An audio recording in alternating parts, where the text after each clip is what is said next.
Welcome back to Pricking of the Bubble. This is Mike the Llama, and I want to say a quick hi to our two guests. And by guest, I mean co-host. Dr. Brant Raven, how are you going? Really well, Mike. Really excellent. You know, another week has gone past, but what can you do? You're doing really well. Nice.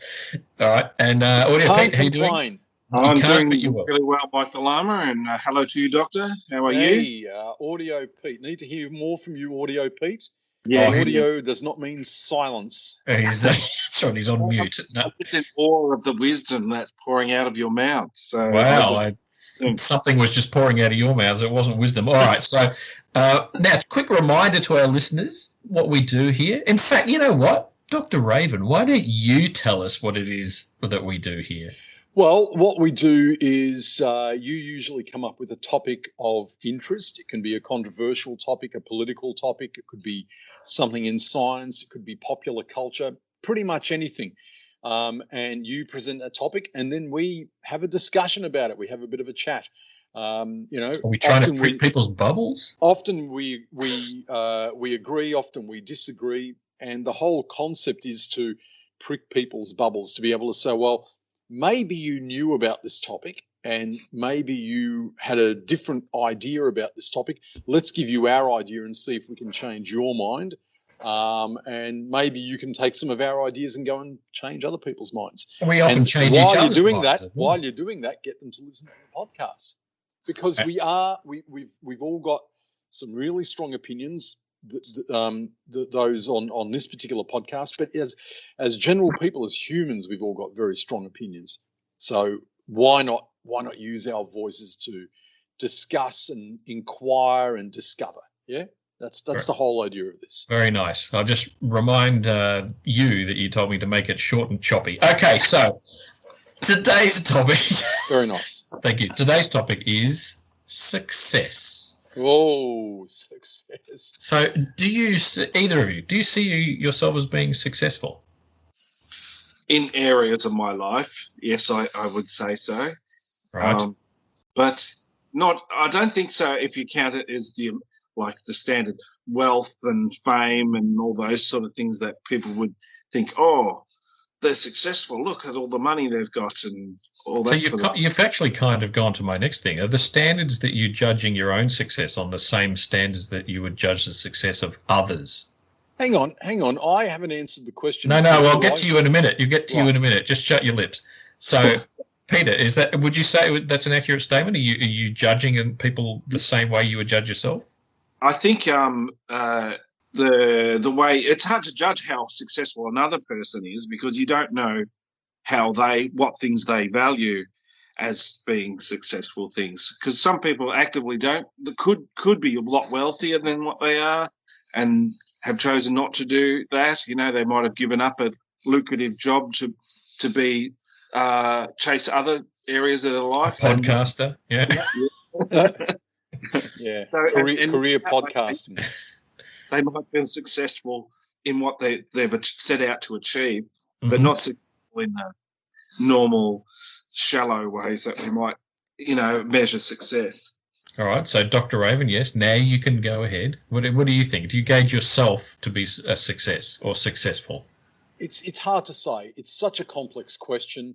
In a pinch, I'd probably say no because I've still got so much to do in my life. A work in progress? Yeah, life is always a work in progress.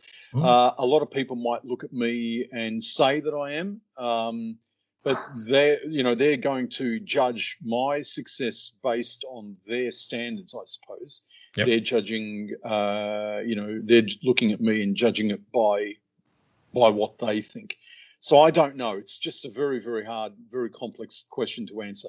In terms of money or material possessions or even other things, are those things meaningful of success? I don't know. I really don't know. What I would say is, if you were going to judge a person that you didn't know, right? So if you mean someone in the public eye or just it doesn't matter, public eye, whatever. Okay. If you didn't know that person on a personal level, then you're always going to use instantaneous measures to determine whether that person is successful or not. Such as? Instantaneous measures, the most common ones are probably going to be the way they look, their wealth and their partner. Yep. And by wealth, I mean monetary and material.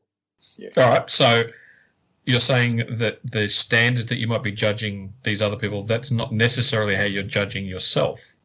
Is that correct? That's correct, yes. Okay. That's correct. So when you were younger, and this is for both of you again, when you were younger, how did you decide whether you'd been successful at whatever it was you were doing? So I'm talking school age. Well, school age, it's easy, it's you're getting tested regularly, aren't you? And if you pass your tests and you're succeeding, that's one of the things about being younger, is that you're getting feedback all the time on how successful you are. Your sporting team is winning, and you might be doing well in exams. Those sort of things are happening all the time. Once you leave school, it becomes a little bit different.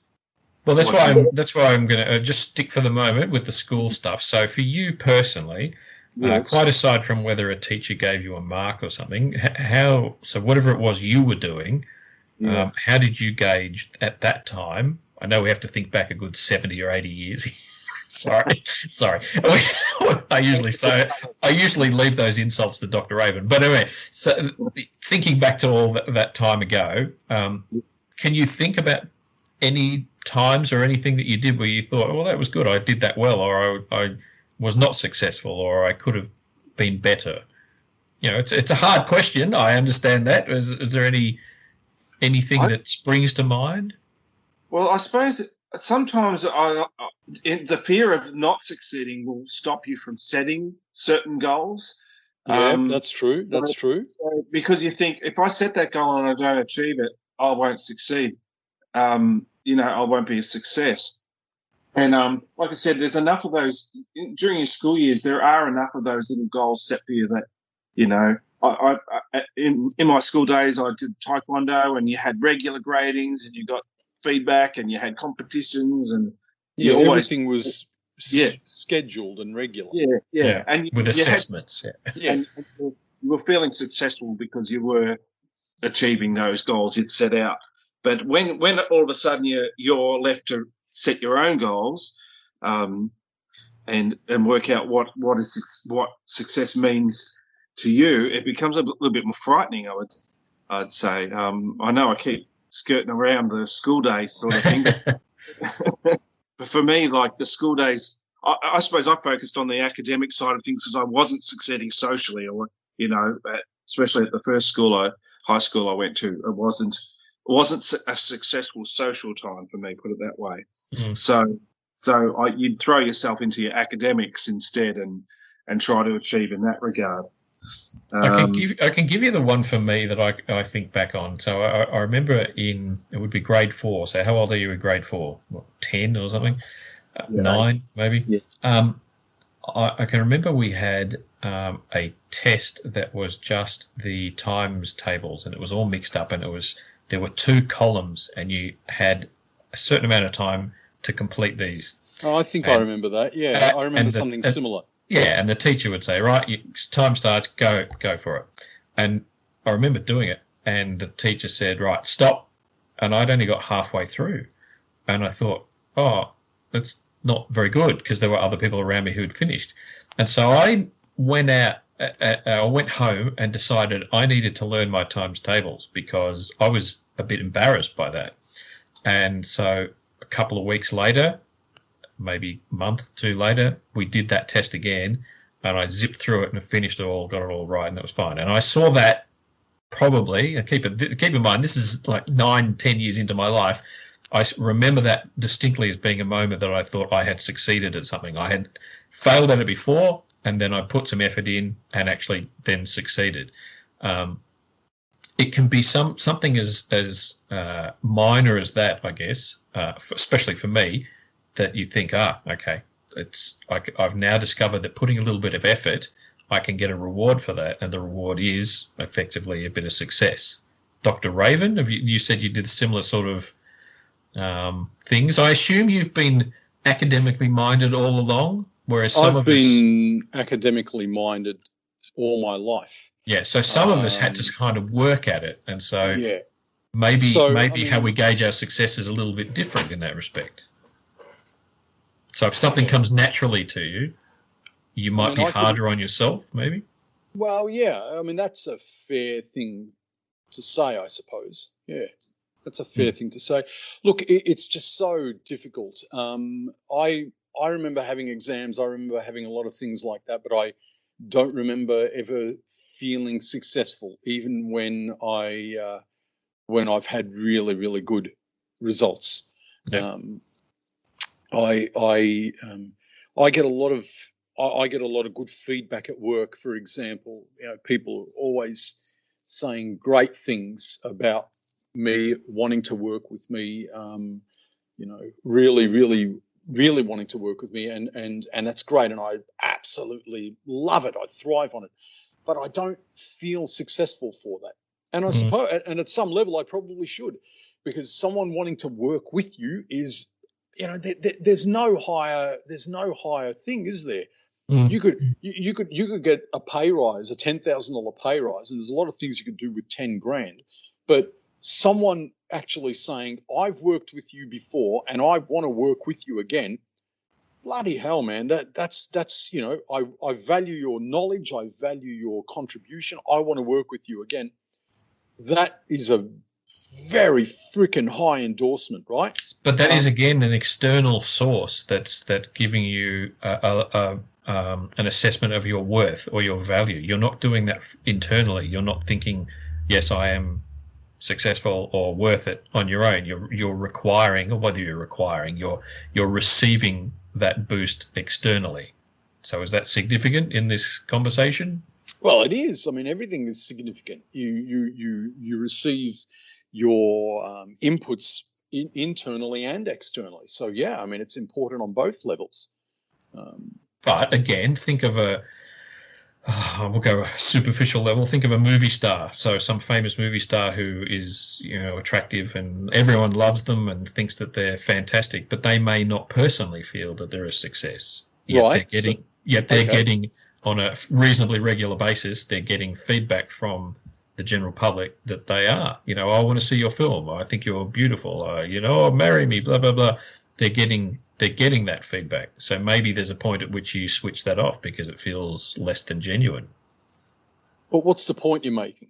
Well, I'm contrasting it with your getting some feedback from people who want to work with you. You're getting positive feedback, external feedback, and taking it on board and saying it's good, that's valuable. Whereas this other external feedback may not necessarily have the same impact on someone if they are feeling, whether it's stress or pressure to perform, or they've got expectations. Think about the example of how a woman might feel after being in the public eye for maybe 30 years and they've relied on their looks, and so the public starts to put a bit of pressure on them if their looks aren't as classically amazing as they used to be. If you're relying too much on external praise or external comments, positive comments, and they disappear, then you're going to fall back to the internal ones, the internal dialogue, which may not be as brilliant. And so you're going to start to doubt yourself. You're going to doubt your own success. Yeah, no, I hear what you're saying. Yeah, look, all of that is absolutely right. I mean, it's part of people not feeling successful is self-doubt, and maybe that actually feeds the success. If I doubt myself more, I'm going to maybe strive hard, and maybe then I'm going to achieve something amazing that maybe others haven't achieved. I don't know.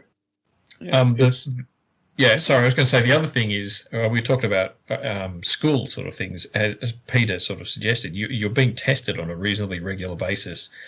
But I know here in Victoria, so when we were all at school, you'd get an A, a B, C, D, E, F, and you were pretty clear where you fell, in the grand scheme of things, if you'd got a particular mark. But then they changed things, and you got a satisfactory and a not satisfactory, which was effectively, did you pass or did you fail? And it's very hard to gauge your own success when you're getting one of two marks, which is either yes, you did enough, or no, you didn't do enough. Is that a problem? Peter, you come from the educational background. Do you see that as a bit of a drama? Yeah, well, I think it was the impetus for that was to try and get away from people feeling that they weren't successful by getting a C or something like that, and that had a negative impact on their self-esteem or something. I don't know if that was the prime reason for it. There was also a move away from objective assessments or subjective assessments by teachers, saying, like, even now they're not allowed to say, oh, they're a bright student that, they're a very good student. They've got to not say those sort of things. They've got to say things like, they achieved this, they completed that. So Audio, Pete, you've been in that industry for a long time. Has that been always the case? Well, no, there's the move away I think during the 80s there was a move away from all that, the A, B, C, D, E, F type rating into more, really just showing what that student can do, what they have achieved, what level they're successfully completed, rather than talking about how pleasant they are in class or... I had that a few times. Yes. A lovely student is like, all right, did I do my work or not? Yeah, you can't really say that anymore.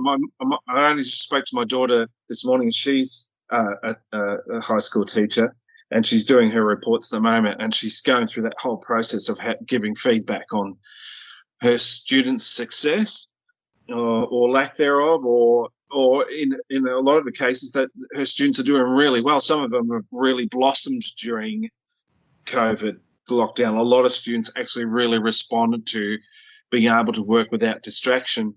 Wow, that's interesting. Yeah, and the kids that you would normally not learn their names are the ones who are really doing well.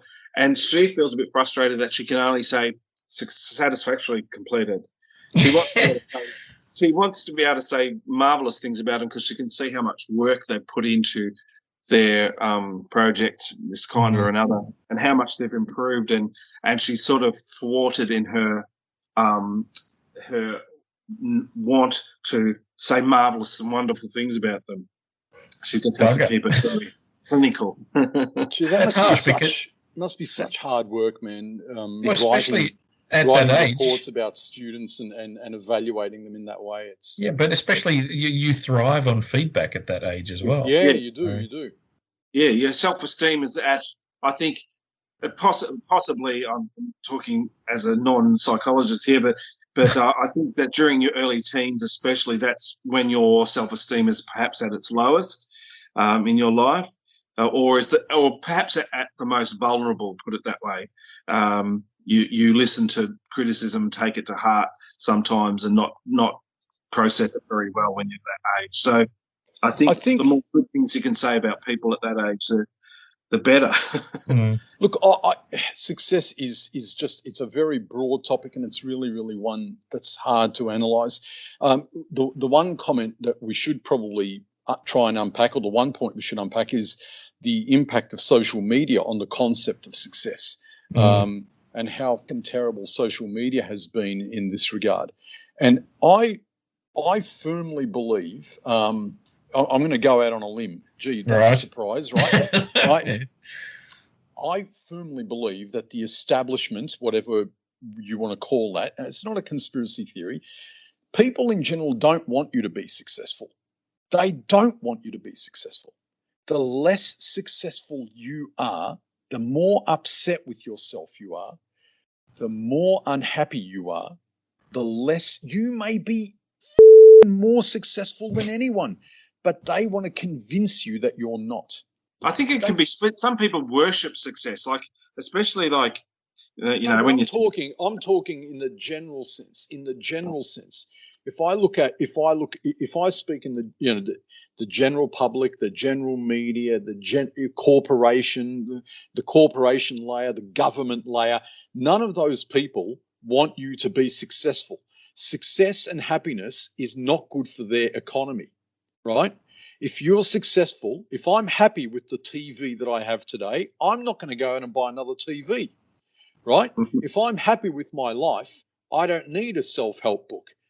Maybe I'm happy eating, cup noodles or 2-minute noodles every day.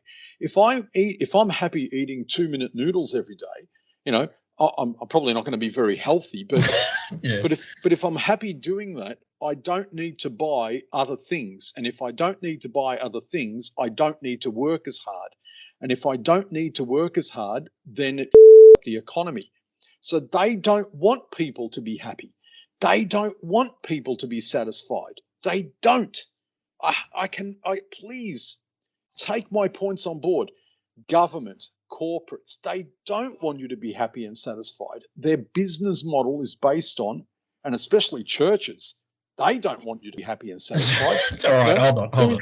Their entire model is based on, their entire model is based on you not being successful either in reality or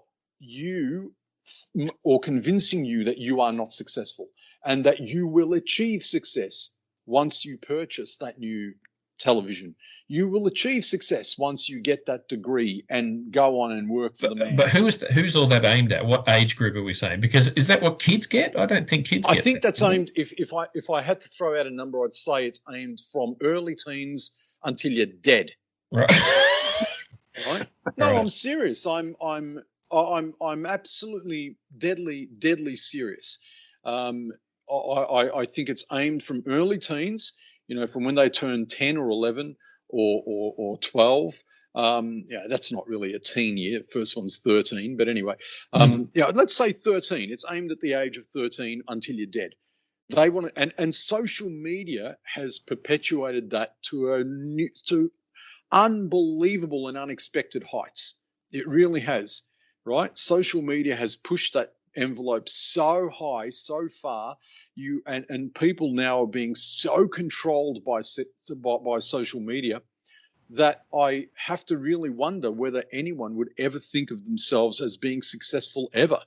Well, that's probably, look, as much as I think you're treading the line of being some sort of conspiracy nutcase, I tend to agree. And I know I am not an idiot. I know. Right, hang on a sec. I'm not an idiot. I'm very self-aware. Yes. I know the way I sound. I know that you people might think that the next thing out of my mouth will be that the earth is flat and there's no coronavirus, right? But I'm not a conspiracy theorist. I'm not. These are not conspiracies. These are things that I've looked at just from my own perspective. Sit down, have a coffee, have a think about it, right?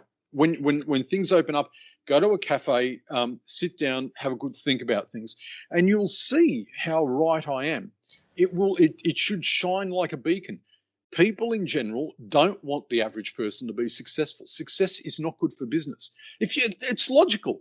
If you're satisfied with what you have, you're not going to go and look elsewhere. If you're satisfied with what you have, why would you do that? Yeah, all right, sure. Look elsewhere. You're satisfied. Relax. So I guess backtrack a few more years again. I'm still trying to work out when it changes. So I know from an early age. So think about kids at school running in a race. There might be some kid who, I don't mean to be mean to anyone, who might be a bit tubby, can't run as fast, but suddenly they finish that race, or there's someone who's not as fit or talented in a sporting sense as someone else, and they still run faster than they've ever done before, and they're celebrated. The teachers and the school are like, hey, little Johnny's done a really good job. At what point, when is that changing to we're no longer celebrating an individual success and it becomes your versus everyone else? Because even in the Olympics, we still put up on the screen when someone's swum a personal best, or they've run their fastest race this year. That sort of stuff is still there, in behind all your favorite gold medal and silver medal, all that sort of business. But something I've seen in the Paralympics is that they will have different people. Say there was a swimming race the other day. They have different people of different classes or groups swimming together, and someone who finished second still set a world record. And they're like, well, hold on, you might want to explain how that's worked. So they mightn't have won the race, but because they were in a different group, they were swimming ahead of their group. So they might have been in group 3 and they were swimming in group 2. They still set a world record for someone who usually swims in group 3. So they were being acknowledged, I guess. The success was there, not just for whoever won the race. And I think this is the good thing about the Paralympics, is it is more than the other one, more than the standard Olympics. It's celebrating individual success as opposed to who's got the gold, who's got the bronze and the silver. Look, so don't get me started on the No, I knew as soon as I said it. And don't get me started on the Paralympics. I think, okay. Yes. The Paralympics is nothing more than government media paying lip service to those people that are differently abled. That's it. Nothing more. Controversial. Sorry? Controversial. Yeah, well, you may think it's controversial, and it is. I'm not saying anything bad about these people. I think they're amazing people. They have an absolutely crazy level of skill. They have a crazy level of positivity and survivability. They are beacons we should look at. We should look at them more. But having said that, You think they're being used? Oh, absolutely. 1,000,000% they're being used. 100%. But does it take away from their success, their individual and personal sort of success? Does it take away? Yeah.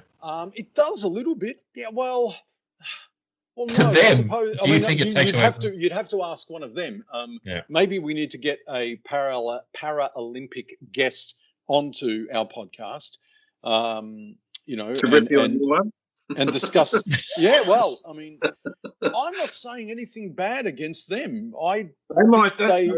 They should do whatever. But what if they object to your position and don't believe that they're being exploited in any way? Isn't your position that they might be being exploited also a kind of an ableist privilege that you're presenting? So you're thinking, well, because these people might be differently abled or disabled, however you want to say it, you're then assuming that they are ripe for being taken advantage of, which is somewhat presumptive, I would have thought. I don't think that's what I'm saying. I think what I'm saying is that. What if they said that's how it sounded? The people of privilege have gotten to a level where they have so much that the next thing they are now doing is to say that the people of privilege want so much more, that the more that they want is now to be seen to be helping the differently abled. That's the more they want. Would they help the differently abled if there was nothing to make off it? Well, again, I don't know. But then how's that different to life? As you regularly point out, it's probably not different. It's probably not different, but it's different in terms of the hypocrisy. If there wasn't money to be made off the Paralympics, if there wasn't a political position to put yourself forward on, if there wasn't a statement you could make about the Paralympics, would they be helping those that are differently abled? I bet you any money they wouldn't. It's exactly as the same as acknowledging Aboriginal lands. Right. They don't care. They don't care that they've got. Who's they? The government, the corporates, the elite, those in power. Right? They don't care that they've taken over Aboriginal lands, but they want to be seen as to care. Right? Which is why they do a half-assed job at actually trying to compensate them. Exactly. So they're sitting there and they're making the comments they're making only to be seen to be doing a half-assed job, right? So they're not interested, and I'm sorry if that offends people. I'm sorry if there's Paralympians that are listening, and I don't think there's an O in that. I think it's just Paralympians. I'm sorry if there are Paralympians that are listening, and you are offended by that. I have no interest in offending you. I'm simply saying what I feel and what I think. And I do think they are taken advantage of. That's my position. I'm sorry. That's my position. Okay, so let's again. We've had these conversations about how we have kids at different age groups. So, Peter, how during your bringing up your kids, how did you go about? Quite aside from school, how did you go about reinforcing their success at the things they were doing and trying to. I mean, that builds into self-esteem and Yes. confidence. How did you go about that sort of thing? Well, I realised early on that it is much easier to discourage someone than it is to encourage them. Like, Right. you remember, people tend to, especially kids, I think, remember the negative things and can dwell on the negative things way more than any time that you picked them up and put them on your shoulders and paraded them around, told them how wonderful they are. They remember the little negative things you might have said here and there. This sounds like they might remind you of it later as well. Yeah. Well, it tends to be brought up more often at family Right. than the time that, I really love the way you said that to me that time, Dad, and you really encouraged me. But it's more like, do you remember that time you took that thing off me and broke it or something like that? Right. It's more, you can do more for your child by avoiding saying the discouraging things than it is to tell them what for all the times you've told them they're a success or helped them to succeed. I think one of the best jobs you can do as a parent is not to discourage your child. And so anything that they want to try to do, if you see they've got an interest in anything, is to try to foster that and help them with that, without looking as if you're taking over taking over. It's not your thing. Yeah, that's right. But yeah, it's a bit. I felt like sometimes I was walking on eggshells a lot of the time because you'd say something wrong or do something wrong, and they'd burst out in tears, and you think, "Oh, I've said the wrong thing," or whatever. So, you can help your kids succeed by not getting in their way and saying the wrong thing. I think a lot of the times they will set their own goals. I mean, as most parents know, you don't have control over. They're not puppets. They're not. They're not doing everything that you tell them. All their successes aren't due to your fine parenting skills. Yes. They often succeed despite your efforts. Yes. Look, from your kids, they're in their 20s. So I look at mine, who's middle teen sort of thing. Yes. And yeah, she has said to me recently, look, I spoke to the teacher about this sort of issue, this particular problem, and she explained. So my daughter then explained to me what the teacher said, and I said, hold on, that's exactly what I told you.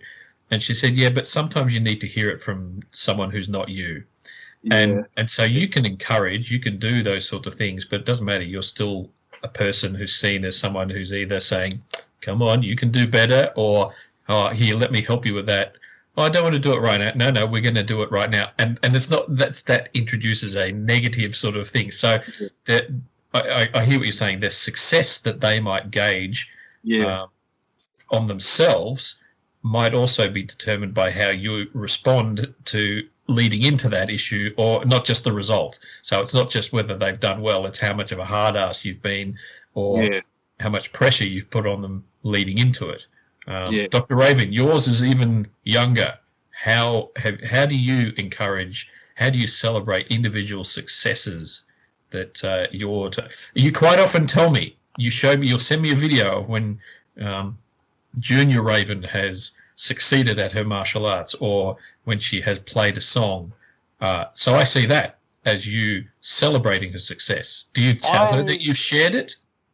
I often do. She often gets upset that I have shared it.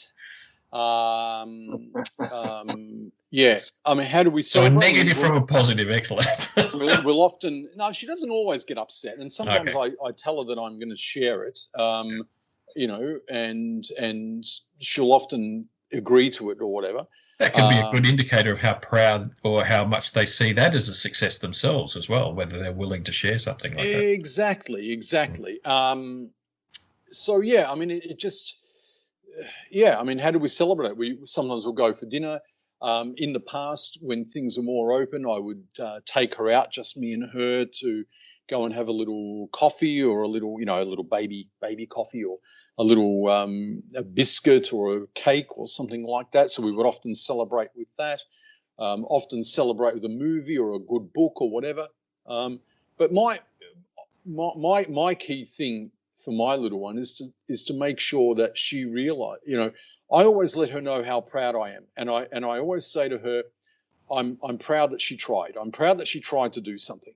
It doesn't matter whether she got there in the end. I'm just proud that she did whatever she tried. But I really try to push the idea that she needs to be proud of herself. I always say that to her. It doesn't matter what I think. It doesn't matter what other people think. All utterly irrelevant. Are you proud of yourself? Did you work hard? Did you do what you needed to do? If you're honestly proud about yourself, if you honestly worked hard, that's good. Be proud of yourself. That's the main thing for me. And be happy above all. Happiness is where success is at. It's all about happiness. It's all about being happy, all about being satisfied with what you have, and not looking at what other people have. Comparison is the thief of happiness. It really is. But again, I don't know how far we. We're right. Keep going. Yeah. I want people to really realize that and really take it home when they're listening to this. Comparison is the thief of happiness. And those people out there want you to compare. They want you to feel bad about yourself. They want you to feel like you're not a success and that you haven't achieved anything. The more you feel bad about yourself, the more some business can sell to you. The more self-help books they can buy. The more susceptible to a scam you might be. Also wrong episode. Yeah. So I'm not saying be mediocre. I'm not saying sit there and be mediocre. Dare to be average. I'm saying set yourself a goal, achieve the goal, and be happy that you've achieved the goal, and look at the positive side, not the negative side. You might set out to read a whole book. Okay, if you only read 2 pages today, don't be down on yourself that you've read 2 pages. Be proud that you've read 2, right? Be proud. Try and learn. That's what I would encourage our listeners to do. Mm-hmm. Try and learn something new every day. Try and meet someone new every day. Doesn't matter who it is. Could be the person that makes you coffee. Could be the guy in the lift. Doesn't matter. Just say hi. The person giving you Corona. Yes. Yeah. Nice to meet you. Corona, whatever. Right. You may as well. Right. So that's my. They're out there somewhere. That's my encouragement for our listeners. Be very, very aware that, buying that new TV, that new car, that new girlfriend, that all that money, it's not going to make you happy. I can help you take care of the money. Nice. Send me the money. Very good. Peter. I'm only joking, of course. Sure. I'm very serious about the topic. Those things are not going to make you happy. Happiness needs to come from within your brain. It needs to come from within the chemicals in your brain, okay? And the success that you feel, that can really be a lot of different things. Read a book, guys. People, please read a book. Read something. So that time of the podcast where he tells you to read a book. Yes. Peter, yes. Back to the young folks. So you were in a more specialist sort of area, you would say, in teaching for the latter part of your teaching life. Yeah. Yes. Yes, that's right. Thank you. Does being more specific or being more focused on one area, does that help people to, look, I think back to when I was young again, and I wasn't particularly good at anything other than watching TV. So, but there came a point that music was where I sort of headed. I was like, I can play this musical instrument. Good. And so I got encouraged to do that. So do you think these sorts of areas, so whether it be someone who can run very fast or whether it be someone who can play the guitar or whether it's someone who can, freaking juggle or I've got no idea. Do you think that those areas then help people to be – it doesn't just help them to feel successful, but did you get any sense of it was the only area that these people some sort of went to? I often got the very best and the very worst students at the school. Right. Great.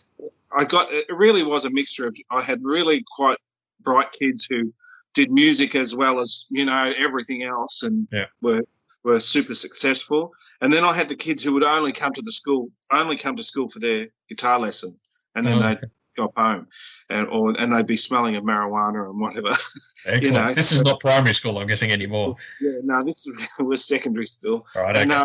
And so for them, it was a little area in their life where they were having some success and that they were motivated to do something, so you try and feed off that and try to get them to feel good about that they learned a particular song from their favourite band or whatever it was that they were trying to do. Because I think everyone wants to be good at least one thing, like have one thing. They might be terrible academically, but they might be good in another area. So I think that everyone can get a little bit, feel successful, and that way, even if they're unsuccessful at a lot of things, if they can succeed at one thing, that can count for a whole lot. That can make up for a whole lot of unsuccessful endeavours. Yeah. Yeah. So it's worthwhile chasing up that one thing. And for a lot of kids these days, it's things like gaming and stuff that we didn't. A lot of gaming's a big thing now, and it might be something that we think is not really. Oh, what is that? It's not even a thing, is it? Do people do that? But they're good at it. That's their thing. Look, I used to like playing gaming, but my response time is not as good as it used to be, and I can respond to my daughter and say, "See, you're clearly much better at this than I am," because Anyway. Well, that's the thing, especially with kids. If they can do something better than their parents can do, that's a big deal. They can say, "Oh, I'm better at this than my, I can fix this computer problem, or I know how to do this and my parents don't." All of a sudden they realise, oh, I'm successful at this. Well, isn't that that's been one of those things over the years, isn't it? That you can gauge your success when you're better at doing these things than your parents. That's an actual thing. Yes, that's one right. that's potentially already been passed in a lot of areas at our house. But yes, it's and mine.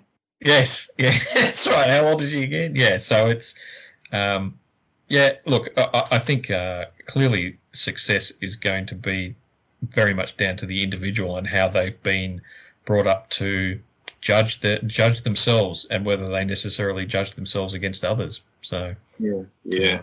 No, look, it's an amazing topic. What success means, and it's amazing. I just feel that I really feel people in general are already quite successful. If you by just doing very simple things, getting through school, driving a car, keeping a job, I really feel like people are already very successful at those things. And if people could realize that, I think they would be so much better. It would give you so much of a better life.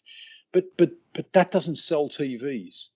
That doesn't sell beauty products. That doesn't sell gym memberships. So there has to be an industry out there to tell you how shit you are. Right? I think most so shit. One thing I would say, do all these other things to make it.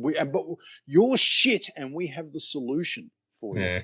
Right? I would say to most of our listeners, actually, just to have made it through this corona time at the moment, that's pretty freaking successful. Absolutely. To get through and have your mind intact, even if your mind is not completely intact, even if you're stressed or gone nuts, you've still made it through. And I think that's something to be celebrated. Absolutely it is. It is. Yeah. That's exactly right. You've made it through. And as you say, Mike Delama, even if you've gone a little bit over the edge, and that's allowed. That's allowed. It doesn't mean that you're worse than anyone else. It doesn't mean someone else may have survived better. Okay, so what? So what? Someone else survived better. Someone else made $1 more than you did. Okay, so what? Why does that matter? Why do you care?